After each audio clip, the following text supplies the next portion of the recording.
G'day everybody, how you going? It's me, Rabid.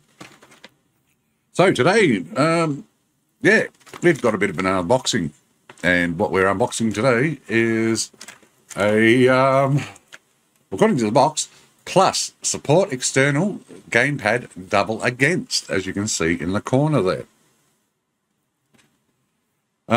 But what it actually goes by, if I bring up the website.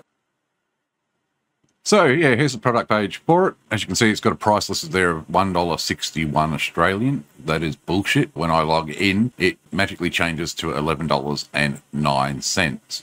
Earlier on, it said $1.09. So, I don't know what's up with this, but be warned, this thing will cost you about 11 bucks. I got it for about 10 bucks as part of a deal when I was buying some stuff. But as you can see, it is actually called a Red Retro Classic Games Children's Handheld Small Game Console with 400 game charging, can be connected to the TV.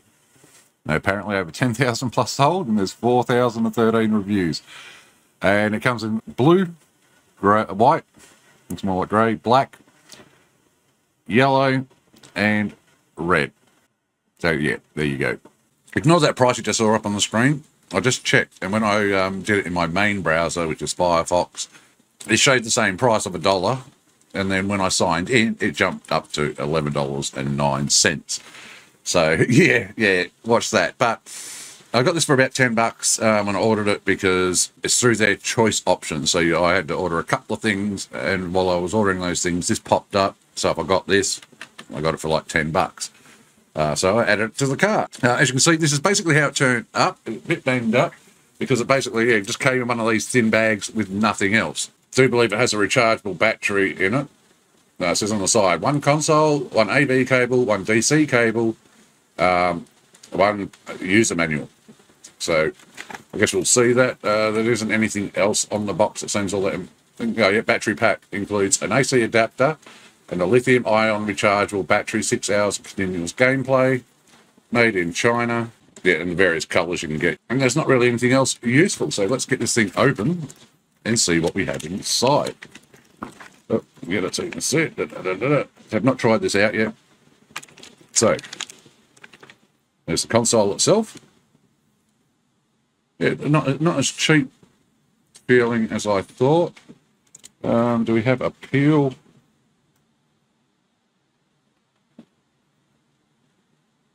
No, it might just be a defect then. No, it doesn't seem to be any peel on the screen. So that is the console, very Game Boyish style. Battery cover on the back. Let's take a look at that. Okay, it's like a mobile phone battery in there. But it's handy to know that, one, the battery is rechargeable, and two, in theory, it should be easy to replace. All right, let's move on to what we have next. I mean, even the plastic is pretty crushed up, that thin plastic. Okay, so underneath that, now it said on the box a DC cable, and on the other side it said an AC adapter and a lithium-ion rechargeable battery. Right, what else we've got in here is a little manual, user's manual Retro FC. So I'm going to guess the console is actually called the Retro FC. Get a tiny little USB cable. USB is at Type A, I think. Oh no, it's not Type C. I think we've got a bunch of those, and an AV cable, because apparently you can plug this into a TV. And on the site description, it says you can add extra controllers for like 2-player mode. I don't know if that is possible or not, because it has a USB port on the top, and I know that's for charging at least. Okay. So yeah, we've got a volume control here on the side, 4 buttons, a reset button there, a start and select like you get on a classic Nintendo control pad, and a speaker grill. As for the top, got the AV jack, USB for charging, and maybe adding another controller, and on-off switch, and that appears to be it. Okay, so let's see if this thing's got any charge in it to start with. And we'll turn it on in front of the camera. You can see my other camera there. It's a very shiny screen. Whoa. It's bright. Okay, this is not going to do it justice, because that's going to look more blown out than it actually is, but I've got to say, the picture quality, pretty damn good. It's nice and sharp. There is none of that glow. The black's fairly black. There is some lighting through the case, though. Again, the camera will make that look more blown out than it actually is. So, yeah, I'd imagine there's a bit on that side, too. You can see those light spots. That's actually light coming through. So I think it'd be more noticeable in the dark. I do not know if you can hear that. That's the volume cranked right up. That's on the menu screen. All right, let's see how we work this thing. Select, start. Chinese and English. Okay, so I'll move that down, and there's hit the A button. Oh, no, I think we need to hit the select button, isn't it? So yeah, select and start buttons, it says. All right, that's a start button. Let's hit that. And there we go. There's our list of 400 games that the camera does not want to read. Okay, but it's got games like, it says 401. We've got Super Mario, Mario 14, Mario 3, Dr. Mario, Mario Brothers, Turtles 1, Turtles 4, Contra 1, Contra Force, Contra 7. Okay, so yeah, this button here, don't know if you'll see the little red triangle on the side there, that goes up and down. Oh, okay, so yeah, if we press the left and right D-pad, you can actually go through pages, so that will make for faster navigating. Oh, and if we push up, it goes to number 400. So let's have a quick scroll through. All right, okay, yeah, I'm already seeing doubles here. So, as I expected with a lot of these things with 400 games,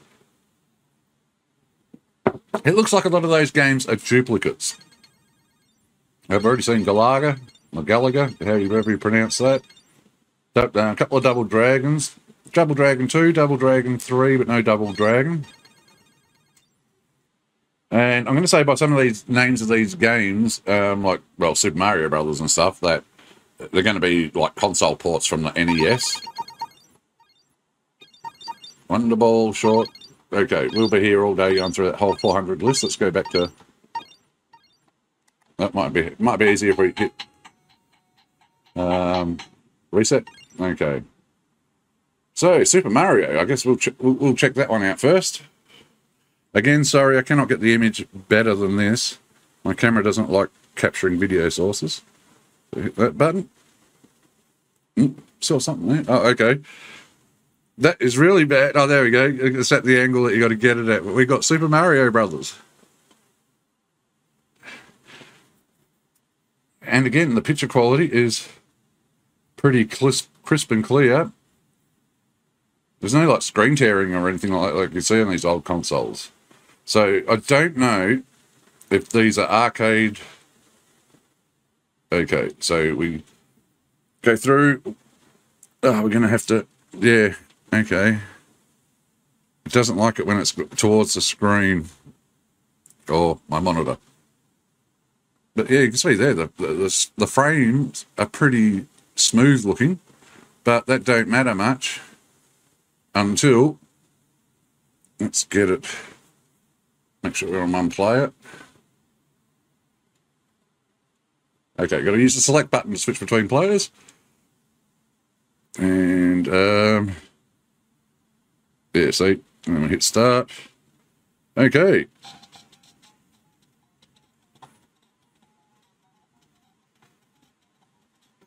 Let's see how responsive this is. Let's hit at max volume.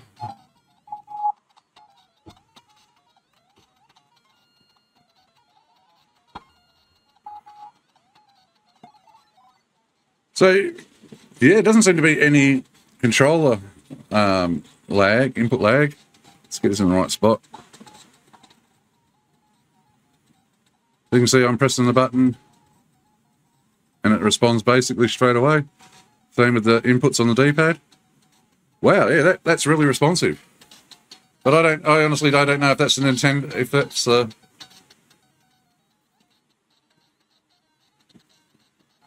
Well, this is definitely playable. The sound is not the greatest, but it's serviceable. But Turtles, Contra. Trying to find some more games that I recognise. Spider-Man, Mortal Kombat. Aladdin 3. So I'm going to guess a lot of these are pirated games. Bone Rays, Frontline. Oh, here we go. We got Galaga.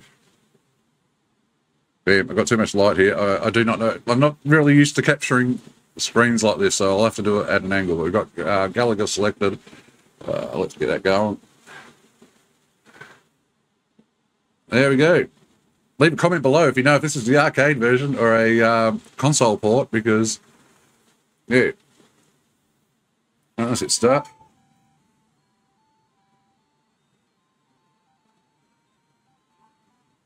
Well, the music seems correct. It's...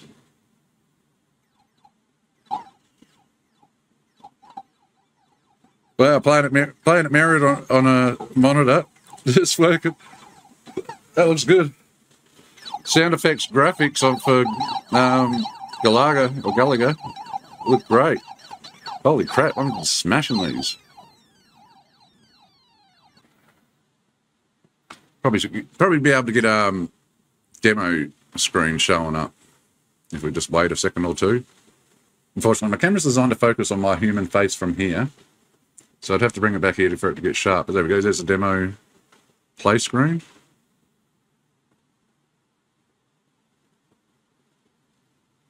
And while it might look a bit blurry and stuff like that, I can say it looks arcade perfect.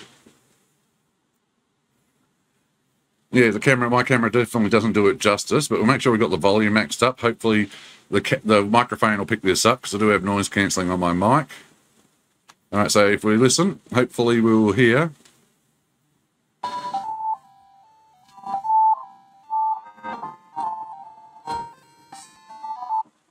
Oops. So, yeah, that's a fairly good little unit, I think, for what it is. Let's turn the volume down. So, yeah, what do we call it? The Retro FC or something like that? I don't know what FC stands for, Fun Controller. I've got to say, even after just a couple of minutes of playing around with it, I've got to say that's pretty good for like a $10 handheld. I mean, I wish we had stuff like this when I was a kid, because we had like the Nintendo Game & Watches, and they cost a fortune compared to these. You couldn't even get an Atari 2600 for this price. I doubt I'll ever plug it into a TV, so a headphone jack would have been good. But I don't know, maybe you can get a plug that just takes the AV or the audio out of the AV. And you can do that. There's a lot of light leak. I think I would open up this case and spray paint the inside of it black to fix that. But the screen is excellently bright. I'm sitting in a well-lit room here and I can see it properly. Of course, it's going to be different once you're outside in sunlight. But I could also see myself with the 3D printer putting a little hood on here as a sunblock, and still have it fairly usable. But yeah, it'd be a great little gift or stocking filler for kids, even for adults, especially ones that grew up on the retro arcade games like I did, except they weren't retro when I grew up on them. The view distance angle isn't too bad. See if this can capture it at all. You're going to get a lot of light reflecting off of my lamp there. But let me have a look at it front on. Yeah, up till that angle, it's good, but these screens, yeah, but you move it this side and it becomes widened out. So I can move it there and look at it and it's still colourful, like black and everything. But when I turn it this way, it becomes pure white from the same angle. So, yeah, I've noticed some screens are like that. So if you're doing it that way, yeah, if you did it that way, like for a vertical shooter or something, that would be fine. So, there you go. Retro FC from Aliexpress. Not as jank as I thought it would be. I have noticed going through the menus and looking at some of the games, though, that even if you select English, a lot of the games still appear to be in some kind of Asian, whether that's Chinese or Japanese, I do not know. But that's quite common from what I've seen of these kind of dodgy games consoles, we'll call them. Because, yes, obviously this is not a licensed product from Nintendo or anybody else, or Konami or anybody else who owns games on this. And I wouldn't be surprised some of the games are like straight up ROM hacks or whatever, where they basically take the ROMs of certain games and basically make their own version of it and stuff. So, all right, let's wrap that one up there. Not much to talk about. It's a handheld games console for about $10. You can't really complain. If you want to play some Galaga while you're sitting on the toilet, or you want to keep a kid busy for a couple of hour car drive, I think this would do the job. And yeah, the fact that it comes with a rechargeable battery on top of all that, I can't complain. I've got to say, I've definitely got my money's worth here. And like I said, I really wish we had these when I was a kid, because that's better than any Atari 2600 or something you could get. And I didn't even have one of those when I was a child. Parents weren't really big on the video games. But yeah, I would have preferred this $10 thing over like a $100 game and watch, Nintendo game watch. I don't know how much they cost when I was a kid, I forget, but they were expensive for what they were. And you only got one game then on an LCD screen. Couldn't play it in the dark. This, you can sit in bed and play it with the lights off. So yeah, I've got to say, I'm really impressed with this little thing here. It's quite good. I think I'm actually going to get quite a bit of use out of it. So let's have a quick look at another game here. Yeah, a lot of Nintendo games. So I'm not going to be familiar with these because I was basically, like, I played some Nintendo, like Super Mario Brothers and stuff, but I was more of a Sega person in my teenage years, so I was more like Sonic the Hedgehog and stuff. Oh, well, here we go. It's another classic, Donkey Kong. Okay, so Donkey Kong appears. It looks better than the ColecoVision version, I think. So I don't know if that's an arcade rip or if that's another console port. And again, sorry, it's so blurry because I've got to pull this back. There we go, to get it a bit sharper, about there. And I don't think it has any audio on the... Yeah, there's no audio on the demo screens. I think that might be the ColecoVision one. That was getting barrel straight on the head, bang, yeah. Yeah, that start screen noise is a bit annoying. But yeah, I like this. I really do like this. It's definitely good bang for buck. I mean, the case doesn't feel cheap. It feels like fairly good injection molded plastic. I mean, I was a bit worried because of the texture on it, that in the screenshots that it might be a 3D printed case, but no, it seems to be proper injection molded plastic and as good as I think you'd find on a brand name product. It's definitely, it feels light and cheap, but it doesn't feel rip-off cheap. But yeah, the games I've checked out so far look perfect. They run perfect. Audio's a bit tinny, but what do you expect through a tiny little speaker like that? So yeah, definitely can recommend getting one of these. I just wish these manufacturers, though, would stop with the bullshit with the 400 games or whatever. That they would stick to just having one copy of each game and calling it as it is. I'd rather have 50 unique individual games than be told, oh, 400 games, but then, you have the one game repeated 20 times, for example, or there's ROM hacks of it, so it's a slight variation of the same game but being modded. But regardless, yeah, $10, definitely going to get my money's worth out of this, even if it dies within a week. Could have easily torn through $10 worth of 20-cent pieces when I was a kid going to local arcades like Time Zone. So yeah, I'm going to wrap it up there. That is the Retro FC, or the, as we said before, the a Red Retro Classic Games Children Handheld Small Game Console with 400 game charging, can be connected to the TV. But I do think Retro FC is probably a better name for it. 401 games. Whether you got 400 games, 400 individual games, but cannot complain. Cannot complain. Definitely value for money. I can recommend grabbing one of those. I think I'm going to grab a couple more as well, get one for Gizmo. So yeah, that's the Retro FC, or as they say, a Red Retro Classic Games Children Handheld Small Game Console with 400 game charging, can be connected to the TV. That the Retro FC is what it's also called, so I think we'll stick with that. And I'm going to say, yeah, definitely bang for buck. Anyway, we'll wrap it up there. Thanks very much for watching. Please like and subscribe, and stay tuned for the next video. Rabid out. Bye-bye. Oh, and Happy New Year. Welcome to 2025.